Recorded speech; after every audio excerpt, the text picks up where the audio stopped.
Dr. Elena Vasquez pressed her back against the crumbling concrete wall as another explosion shook the ruins of what had once been Mexico City. The year was 2157 and humanity had finally done what no alien invasion ever could. They had broken themselves. She clutched her medical kit tighter and peered around the corner. 3 scavengers were fighting over a can of food in the street. Their weapons were crude things made from scrap metal in desperation. Elena had seen this scene play out countless times in the past year. The Third Global War had ended not with victory or defeat but with exhaustion. There was simply nothing left to fight with. The sky above was wrong. Elena had noticed it 3 days ago when the clouds started moving in patterns that made no sense. Then came the lights. Strange blue flashes that appeared and disappeared without any sound. Most people were too busy looking for food or shelter to pay attention to the sky. But Elena remembered when the sky used to be normal. She had been a neuroscientist once. Before the wars. Before the governments fell apart. Before the great cities turned into graveyards of glass and steel. Now she was just another scavenger with medical training, trading her skills for food and clean water. The irony was not lost on her that her years of studying the human brain had prepared her perfectly for understanding how completely her species had lost its mind. The fighting over the can of food ended when one of the scavengers hit another with a pipe. Elena waited until they dragged away their prize and their wounded before moving. She had learned patience in this new world. Patience and the ability to become invisible when necessary.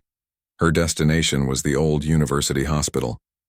Most of it had been bombed during the siege of Mexico City 2 years ago, but the basement levels were still intact. More importantly, they still had some medical supplies that the various scavenger gangs had not yet found. Elena made these trips when she could, always alone, always careful. The streets told the story of human civilization better than any history book ever could.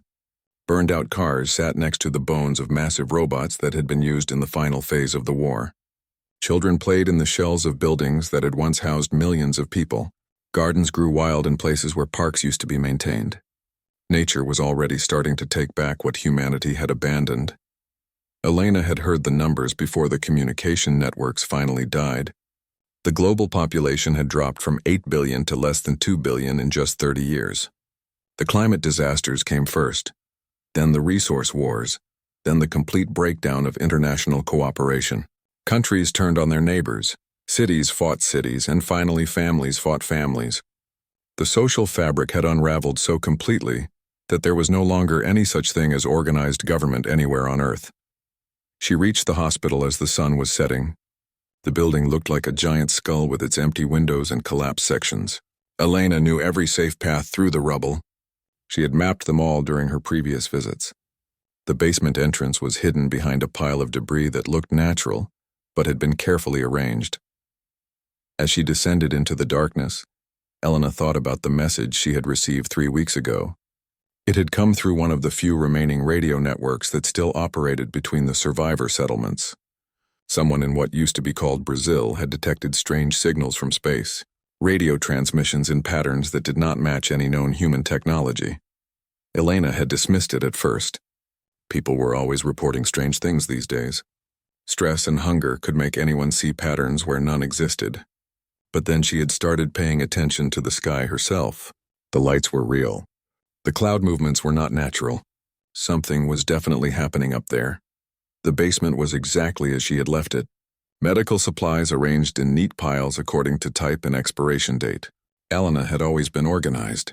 Even in the chaos of the post-war world, she filled her pack with antibiotics and surgical supplies.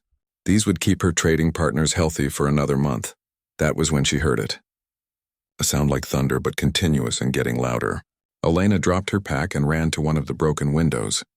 The sky was full of lights now. Not the random flashes she had seen before, but organized patterns moving in formation. Ships, hundreds of them, maybe thousands. They were beautiful in a way that made Elena forget to breathe. Crystalline structures that caught and reflected light like enormous jewels floating through the atmosphere.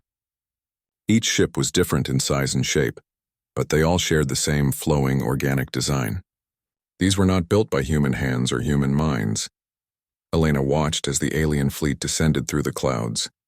They moved with purpose and coordination that humanity had not shown in decades. As a scientist, she found herself analyzing their formation patterns and flight characteristics. As a survivor, she wondered if this was how the human story would finally end. The ships began landing in areas that had once been major population centers. Elena could see 3 of them settling into the ruins of Mexico City from her position in the hospital.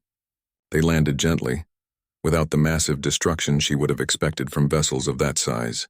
Their crystalline hulls began glowing with soft blue light that illuminated the rubble around them.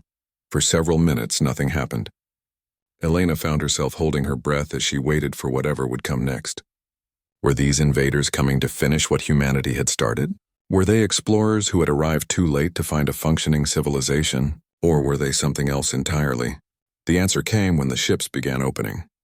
Elena had expected hatches or doors, but instead sections of the crystalline hull simply became transparent.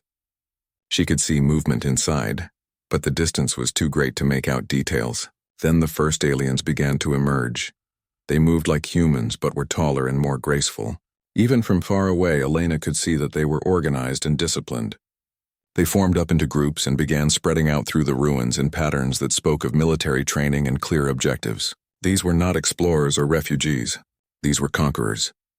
Elena grabbed her radio and tried to contact the other survivor settlements. The networks were still working, barely, and she managed to get through to a group in what used to be called Texas. They reported the same thing. Alien ships landing in organized formations, military-style deployment patterns, an invasion force that had clearly been planning this operation for a long time. But something was wrong with this invasion. Elena had studied enough military history to recognize the signs of a proper conquest. The aliens should have targeted communication networks first. They should have tried to eliminate any remaining government structures. They should have made some kind of demand for surrender. Instead, they seemed to be searching for something. The groups of aliens were moving through the ruins in systematic patterns, but they were not claiming territory or setting up defensive positions. They looked like investigators at a crime scene, trying to understand what had happened, rather than trying to control what remained. Elena realized with a growing sense of dark humor that the aliens had made the same mistake that every other military force had made in the past 50 years. They had come to conquer a civilization that no longer existed. They had prepared for war against an enemy that had already destroyed itself. They had brought overwhelming force to defeat an opponent that had already surrendered to entropy and chaos.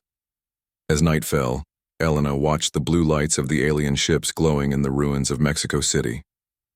She thought about the supreme irony of the situation. Humanity had spent decades fighting over the scraps of a dying world. Now someone else had arrived to claim a prize that was no longer worth winning. The aliens had come to conquer Earth, but Earth had already been conquered by its own children, and in the process of destroying themselves, humans had accidentally created the most effective defense against invasion imaginable. There was simply nothing left to steal. Admiral Zethkar stood in the command center of the flagship Eternal Conquest and stared at the tactical displays with growing confusion. For 40 years, the Hegemony's Intelligence Division had monitored this planet called Earth. They had observed a thriving industrial civilization with billions of inhabitants, complex trade networks, and sophisticated military capabilities. The conquest protocols had been designed specifically for this type of target. But the planet his fleet had just reached bore little resemblance to the world in their intelligence files. Where satellite imagery had shown great cities spanning continents, his sensors now detected only ruins and scattered settlements. Where orbital surveillance had documented massive industrial complexes, there were now empty wastelands slowly being reclaimed by nature. "Admiral," called Communications Officer Vren from her station. "The landing teams are reporting unusual conditions." She paused, clearly struggling to find the right words. "Sir, they cannot locate any central government to negotiate with.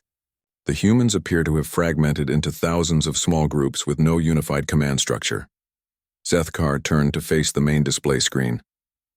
It showed a map of what the humans called North America, covered with thousands of red dots representing the scattered human settlements his scouts had identified.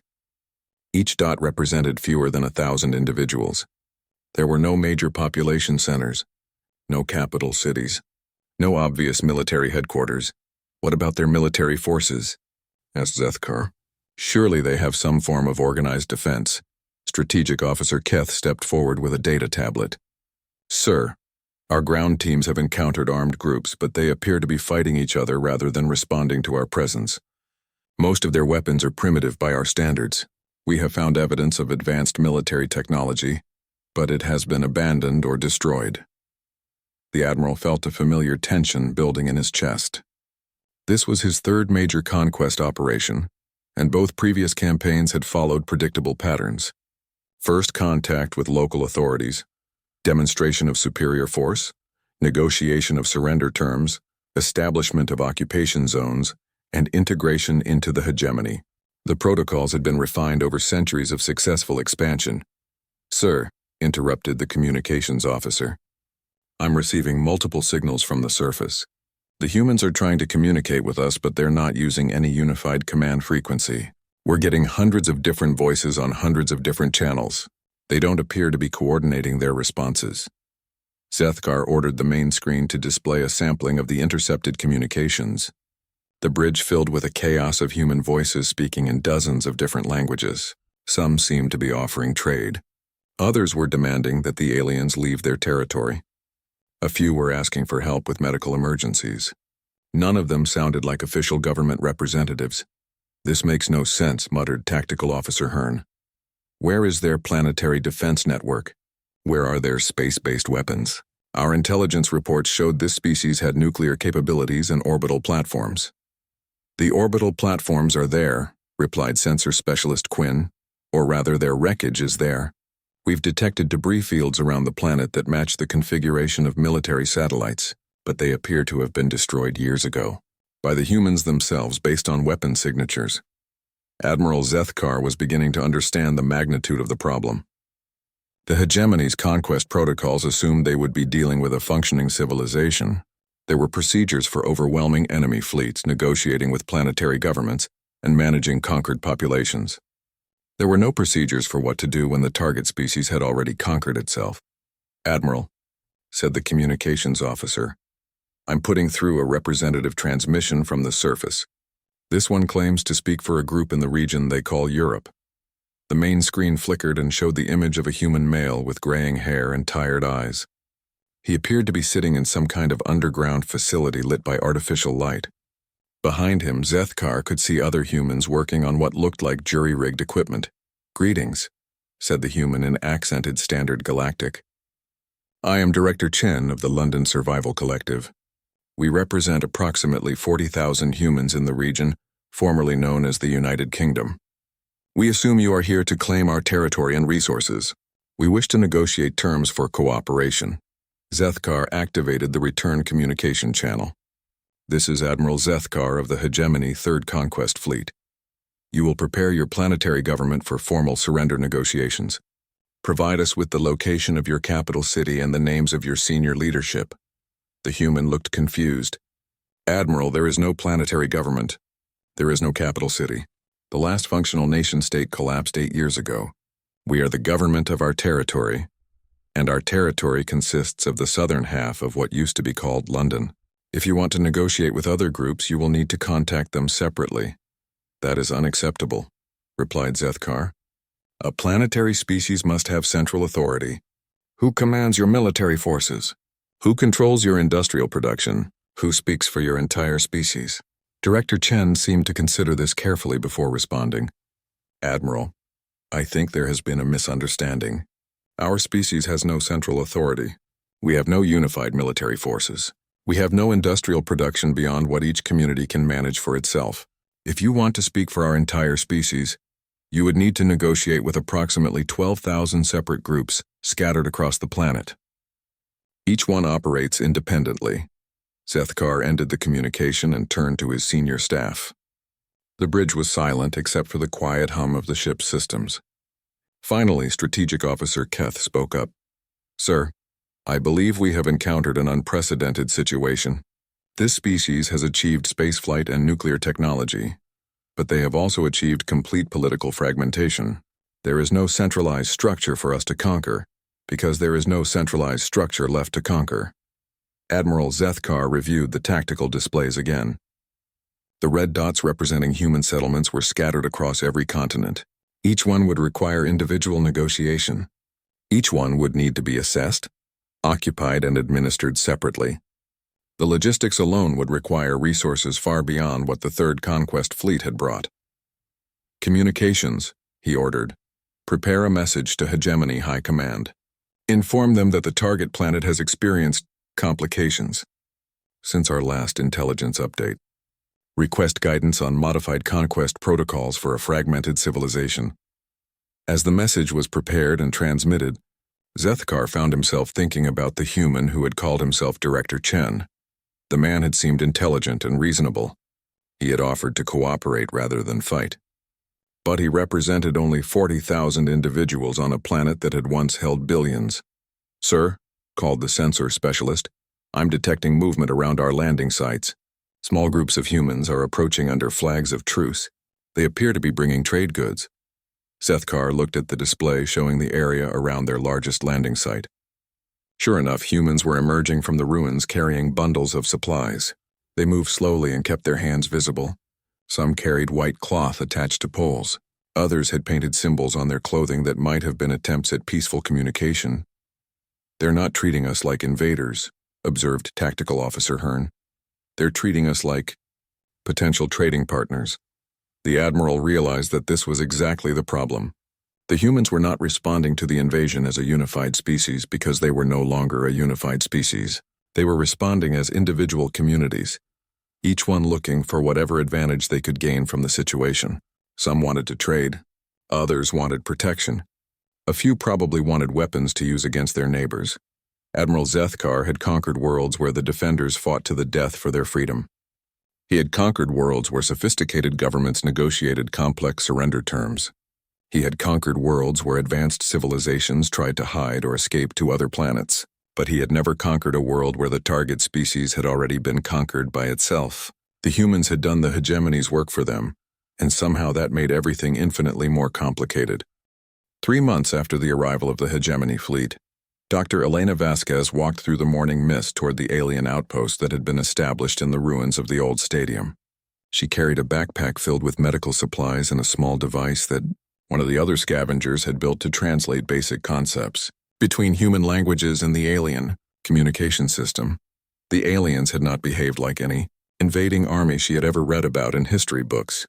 They had landed their ships and then seemed to spend most of their time trying to understand what had happened to Earth. They collected samples of everything. They asked questions about human technology and social structure. But they did not demand surrender or try to establish control over territory. Elena had first approached the alien 6 weeks ago when one of the children in her settlement had developed an infection that her remaining antibiotics could not treat. She had expected to be captured or killed. Instead, she found herself in conversation with a young alien officer who seemed genuinely interested in helping. Sub-Commander Kren was taller than most humans and had skin that shifted color slightly based on his mood. Elena had learned to read these changes over their multiple meetings. Blue meant curiosity. Green meant contentment. Red meant frustration. Today he was showing hints of yellow, which she had learned meant concern. "Dr. Vasquez," Kren said as she approached the outpost entrance. He spoke through a device similar to her own translator, though his was clearly much more sophisticated. "I am pleased to see you again." "How is the child with the infection?" "Fully recovered," Elena replied. "Your medical supplies worked perfectly. That is why I wanted to speak with you again. My settlement has items that might be useful to you, and we could use more of those food synthesis devices." Kren's skin showed more blue tones. "This is practical thinking. But I must ask you something that confuses me. Why do human settlements not work together? We have observed that your species has the intelligence and technology to solve many of your survival problems, yet you remain divided into competing groups." Elena sat down on a piece of rubble that had become their usual meeting spot. "Because working together is what caused all of this," she said, gesturing toward the ruins around them. For most of human history, cooperation meant someone was going to try to control someone else.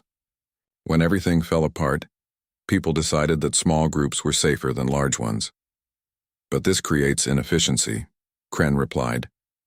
"Your species could rebuild much faster with coordinated effort. Faster rebuilding toward what? Elena asked. The same systems that led to the wars. The same power structures that led to the collapse. Most humans have decided they would rather live simply and safely than risk creating the conditions for another global disaster. Kren was quiet for several minutes. Elena had learned that this meant he was processing new information that did not fit with his previous understanding. Finally, he spoke again. Dr. Vasquez, may I ask you about the hegemony? What do you think of our presence here? Elena considered the question carefully. Honestly, you seem to be having the same problems we had. You came here expecting to take control of a planet-wide civilization, but there is no planet-wide civilization to control. You can make deals with individual settlements, but you cannot conquer something that no longer exists. This is precisely what concerns me, Kren admitted. My superiors are growing impatient with our lack of progress. They expected rapid integration of human populations into hegemony administrative structures. Instead, we are managing thousands of separate negotiations with groups that do not recognize each other's authority. Elena pulled a thermos of coffee from her pack and offered some to Kren. He had developed a taste for human stimulants over their previous meetings. What happens if your superiors decide this operation is taking too long? Kren's skin showed red tones. Standard protocol would be orbital bombardment, followed by automated resource extraction. If a planet cannot be efficiently conquered, it can still be efficiently strip-mined. That would be wasteful, Elena said calmly. And based on what I have observed about your people, you do not like waste. No, we do not, Kren agreed. But the hegemony has invested significant resources in this operation. High Command expects returns on that investment. Elena stood up and walked to the edge of their meeting area. Below them, she could see members of her settlement working alongside several hegemony soldiers to repair a water purification system. The cooperation had developed naturally when both groups realized they had complementary skills and resources. Kren, what if there was a different kind of return on investment?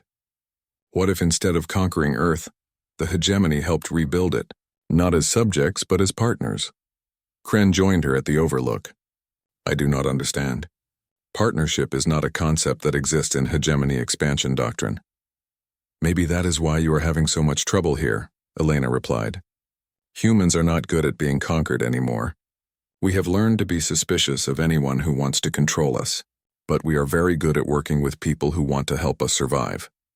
You are suggesting that the hegemony abandoned centuries of successful expansion strategy because humans are difficult to manage? Elena laughed. I am suggesting that maybe your expansion strategy worked well against civilizations that still believed in being ruled by others. But humans do not believe in that anymore. We broke ourselves free from the idea that anyone should have power over anyone else.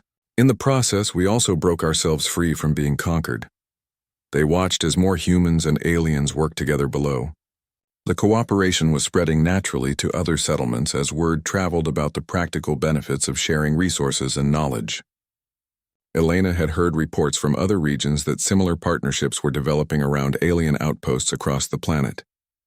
Dr. Vasquez, Kren said slowly, if what you are suggesting were possible, what would it look like? Elena thought about this. Joint councils instead of occupation governments, shared technology development instead of resource extraction, cooperation agreements instead of surrender terms. Your people seem to be good at organization and long-term planning. Human settlements are good at adaptation and innovation. Together we could probably rebuild this world into something better than what existed before the wars. This would require convincing my superiors to completely rethink their approach to planetary integration, Kren warned. And it would require convincing human settlements to trust an alien civilization that came here with a conquest fleet, Elena replied. But look around. It is already happening. Your soldiers and our people are choosing cooperation over conflict because it works better for everyone involved. Kren's skin showed complex patterns of blue and green. Elena had learned that this meant he was thinking about new possibilities. Finally, he spoke. Dr. Vasquez, I believe you are proposing something that has never been attempted in hegemony history. But I also believe you may be correct that traditional conquest methods will not work on this planet. Would you be willing to help me prepare a presentation for Admiral Zethkar? Elena smiled. Kren, I think that would be the beginning of something entirely new for both of our species. Admiral Zethkar stood in his command center reading the latest communication from Hegemony High Command. The message was brief and unmistakably clear. Operation Earth has exceeded acceptable timeframes. Initiate Protocol 7 within 30 standard days or face court-martial for failure to execute conquest directives. Protocol 7 meant orbital bombardment of all major population centers, followed by automated resource extraction. It was the Hegemony's solution for planets that proved too difficult or expensive to conquer through conventional means. Zethkar had used it twice before on worlds where the local populations had chosen to fight to extinction rather than surrender. But Earth was different. The humans were not fighting the Hegemony. They were working with them. Over the past 8 months, cooperation agreements had been established with over 3,000 human settlements. Joint projects were underway to restore infrastructure, develop new technologies, and establish trade networks. The problem was that none of this fit the categories that Hegemony High Command used to measure conquest success. Admiral, Sub-Commander Kren approached with a data tablet. "The human Dr. Vasquez is here to see you. She says it concerns the message from High Command." Zethkar was not surprised. News traveled fast among the human settlements, and many of them had developed communication networks that included Hegemony personnel. The cooperative relationships had grown so naturally that the boundaries between occupying force and local population had become increasingly blurred. "Send her in," the Admiral ordered. Dr. Elena Vasquez entered the command center with the confident stride of someone who had learned to navigate both ruins and alien bureaucracy. Over the months, she had become an unofficial ambassador between human settlements and Hegemony forces. Her medical knowledge and practical approach to problem-solving had earned respect from both species. "Admiral," she said without preamble, "Kren told me about the ultimatum from your superiors. I have a proposition that might solve both our problems." Zethkar gestured for her to continue. He had learned that human directness was often more efficient than Hegemony diplomatic protocols. "What if you declared Earth successfully conquered?"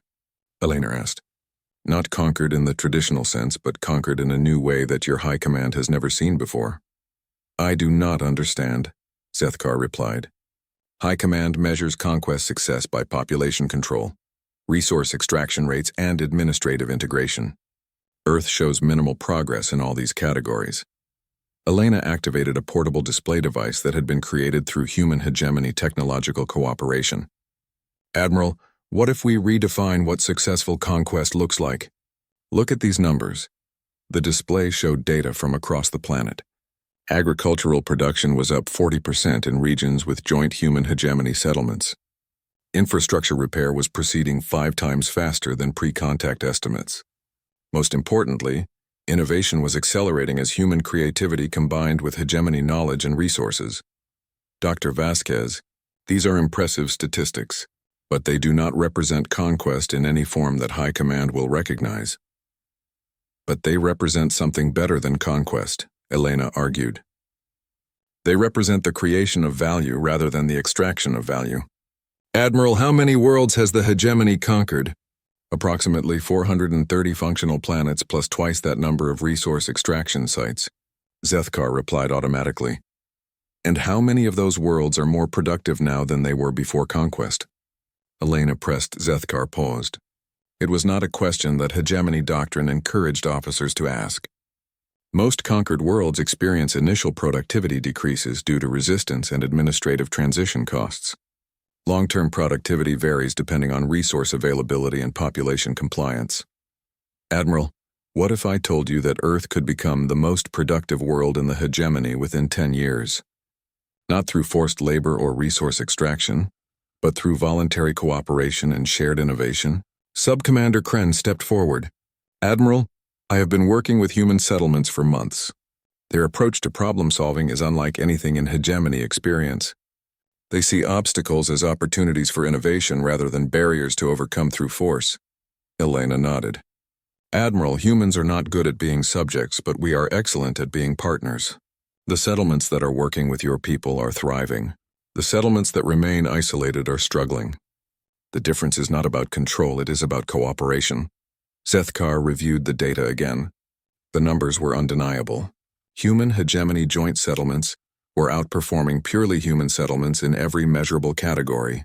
More importantly, they were outperforming the productivity projections for traditional conquest scenarios. Dr. Vasquez, even if what you are proposing is theoretically superior, High Command will not accept such a radical departure from established doctrine without concrete evidence of success. Then give them concrete evidence, Elena replied. Admiral, what if you refuse to implement Protocol 7? What if you declared the Third Conquest Fleet to be an independent entity that chooses to remain on Earth to develop this new model of interspecies cooperation? The command center fell silent. What Elena was suggesting was mutiny against the hegemony High Command. It was treason by any definition of military law. It was also potentially the most significant strategic innovation in centuries of hegemony expansion. Admiral, Kren said quietly, I have been monitoring communications from other hegemony forces across the galaxy.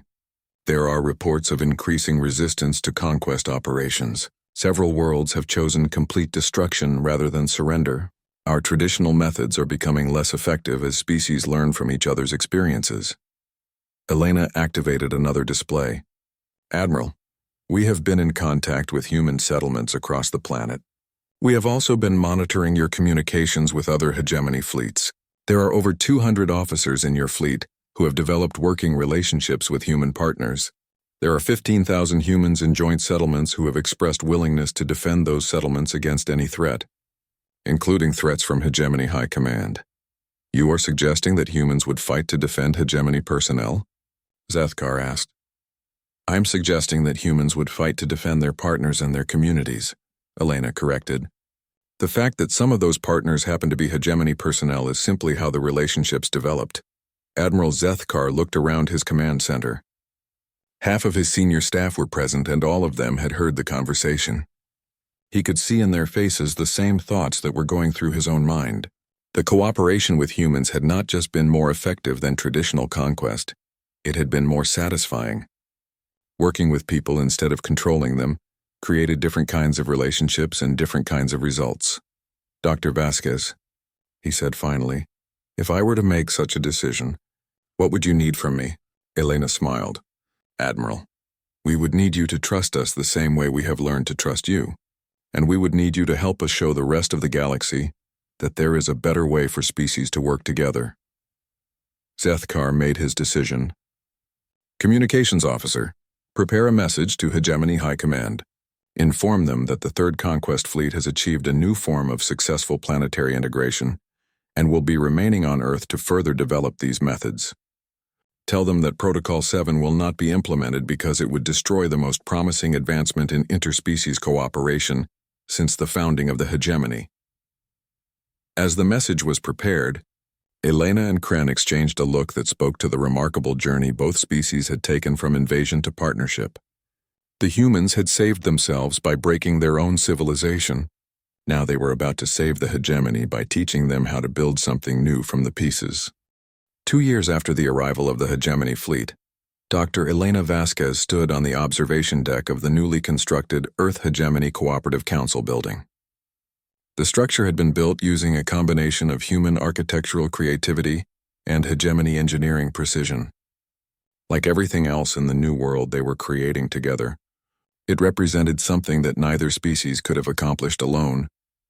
Below her, the settlement that had grown around the old Mexico City ruins bustled with activity. Humans and hegemony personnel worked side by side in markets, workshops, and research facilities. Children of both species played together in the parks that had been created, where abandoned buildings once stood. It was not the world that either species had imagined, but it was a world that worked. Dr. Vasquez, a familiar voice called from behind her. She turned to see Sub-Commander Kren approaching with a communication device in his hand. Over the past 2 years, he had become not just a colleague, but a close friend. His skin showed the deep blue patterns that Elena had learned meant contentment, mixed with excitement. Kren, you look like someone who has interesting news, Elena said. Indeed I do, Kren replied. I have just received a communication from the Hegemony 4th Exploration Fleet. They are requesting permission to send a delegation to Earth to study our cooperation model. It seems that word of our success has spread throughout hegemony space. Elena raised an eyebrow. Study our model? I thought the Hegemony High Command had declared us rebels and traitors. Officially, yes, Kren agreed. But unofficially, our productivity reports and innovation statistics have been impossible to ignore.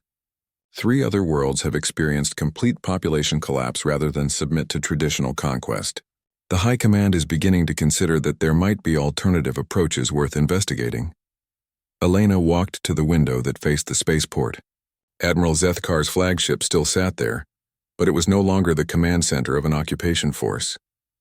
It had been converted into a research facility, where human and hegemony scientists worked together to develop new technologies.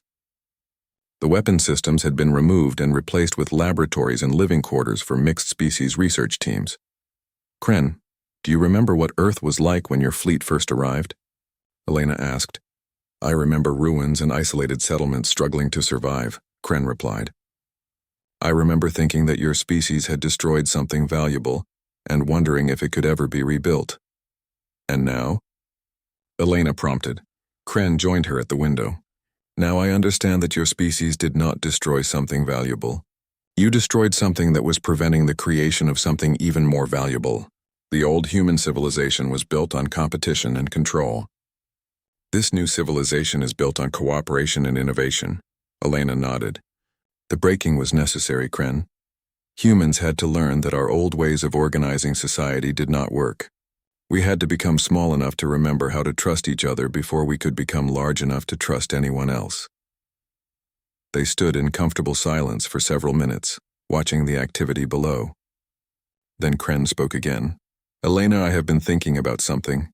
When my people first arrived here, we came to conquer Earth because we believed it would benefit the hegemony. But what we actually did was allow Earth to conquer us. Elena laughed. That is an interesting way to think about it. How did we conquer you? You conquered our assumptions about how civilization should work, Kren explained. You conquered our belief that progress requires control. You conquered our idea that cooperation is weakness. In the process, you made us into something we had never been before. And what is that? Elena asked. Partners instead of rulers, Kren replied. Builders instead of takers. Contributors instead of controllers. Elena's communication device chimed with an incoming message. She read it quickly and then smiled. What is it? Kren asked. A message from the settlement councils, Elena replied. They are reporting that global human population has reached 3 billion for the first time since the end of the Third Global War. Agricultural production is exceeding consumption. Infrastructure coverage has reached pre-war levels. And most importantly, no human settlement has experienced internal conflict in over 18 months. Kren's skin showed complex patterns of blue and gold that Elena had learned meant profound satisfaction. These are remarkable achievements, but I suspect there is more. Elena nodded. The councils are proposing to establish the first intersystem trade mission. They want to send human hegemony teams to other worlds to share what we have learned about cooperative civilization building.